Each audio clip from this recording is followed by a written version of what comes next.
ایک بات تو عام طور سے تقریباً سب مسلمانوں کو پتہ ہے کہ بھئی سود حرام ہے، اتنا تو سب کو پتہ ہے، لیکن یہ کس درجے کی خطرناک چیز ہے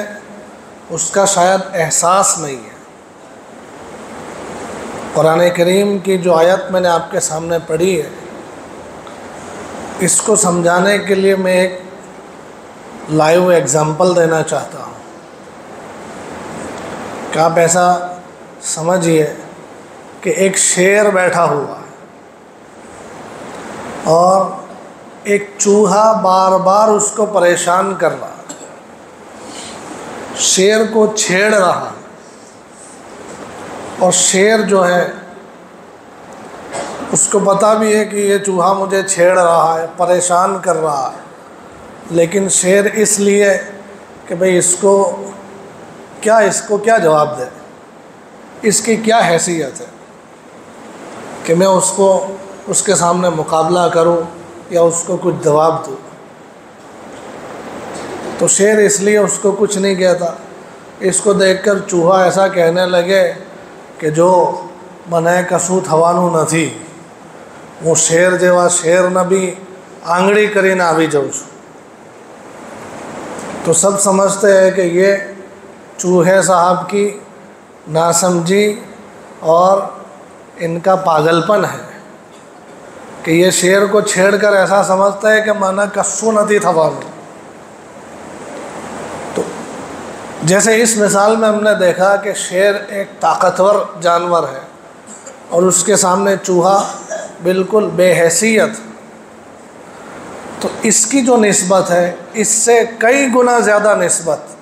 یہ صرف میں نے آپ کو مثال دی ہے سمجھانے کے لیے، ورنہ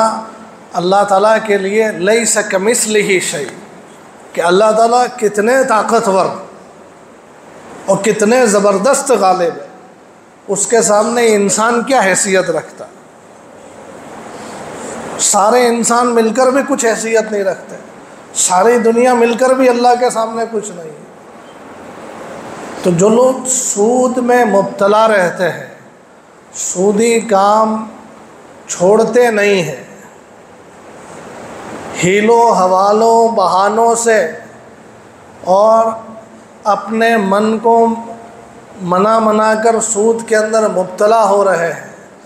ایسے لوگوں کے حوالے سے قرآن کریم نے فرمایا فَإِن لَمْ تَفْعَلُوا، کہ اگر تمہیں چھوڑنا نہیں ہے نا اس کو، تو فَأْذَنُوا بِحَرْبٍ مِّنَ اللَّهِ وَرَسُولِهِ، کہ اللہ رسول کے ساتھ جنگ کرنے کے لیے تیار ہو۔ اب بتائیے یہ انسان اللہ کے سامنے جنگ کرنے کے لیے کھڑا ہو جائے تو اس کی کیا حیثیت ہے؟ ذرا سا کورونا کے وائرس کی وجہ سے پوری دنیا گھٹنوں کے بل آ گئی، سب پریشان ہو گئے، تو یہ اللہ کے سامنے کیسے ٹک سکتا ہے؟ لیکن احساس نہیں ہے نا، جیسے وہ چوہا ایسا سمجھتا ہے کہ منع کسوت نتھی تھوانو، جو وہ کتلی وقت شیر نے چھیڑی آئے ہو سو، تو یہ ایسا سمجھتا ہے کہ مجھے کچھ بھی نہیں ہونے کا، بدھا لے سے نے بدھا لون پر گاڑی لاوے سے، گھر بناوے سے، અને લોકો કરે છે ને કાં કોઈને કશું થયું، ایسا سمجھ کر اپنے آپ اندر میں اپنے نفس کو منا لیتا ہے کہ آپ بھی ساچو کریے سے۔ تو اس کو پتہ نہیں ہے کہ جب اللہ جل جلالہ عم نوالہ کی طرف سے پکڑ آتی ہے اور اللہ کی طرف سے جب عتاب آتا ہے تو پھر انسان کہیں کا نہیں رہتا، اور اگر ظاہری عتاب بھی نہ بھی آوے تو بھی سود کی حالت یہ ہے۔ حضرت عبداللہ ابن مسعود رضی اللہ تعالیٰ عنہ کی روایت فرمایا کہ ان الربا وان کثر فان عاقبته تصیر الی کل، کہ سود چاہے کتنا بھی بڑھ جائے، بڑی بڑی بینکیں ہو جائے اور ان کا کروڑوں کا بجٹ ہو جائے اور پورا سود میں لت پت آدمی لگے ایسا کہ اس کے تو اتنے بزنس ہے، اتنے مکانات ہیں، اتنی گاڑیاں ہیں، کتنا بھی بڑھ جائے سود، اس کا انجام جو ہے یہ بربادی اور تباہی ہے۔ چنانچہ یہ بڑے بوڑھے لوگ شاید جانتے ہوں، اور ان کے سامنے ایسے واقعات بھی ہوئے ہوں گے کہ جو لوگ سود میں مبتلا رہتے تھے، ان کی ایک زمانے میں ان کی شان تھی، لیکن جیسا کہ فرمایا کہ ابھی میں یہاں آ رہا تھا اور مجھے ایک قاری صاحب کی خوبصورت اور بہترین قرأت میں یہ سنائی دے رہا تھا، یمحق اللہ الربا ویربی الصدقات، کہ اللہ تعالیٰ سود کو، یمحق کا ترجمہ ہوتا ہے ختم کر دینا، بالکل ملیہ میٹ، جیسا مکان ہے اور صاف کر کے پلاٹ بنا دیا جائے تو اس کا کیسا حال ہوتا ہے کہ بالکل ختم، کہیں کسو اتوج نہیں۔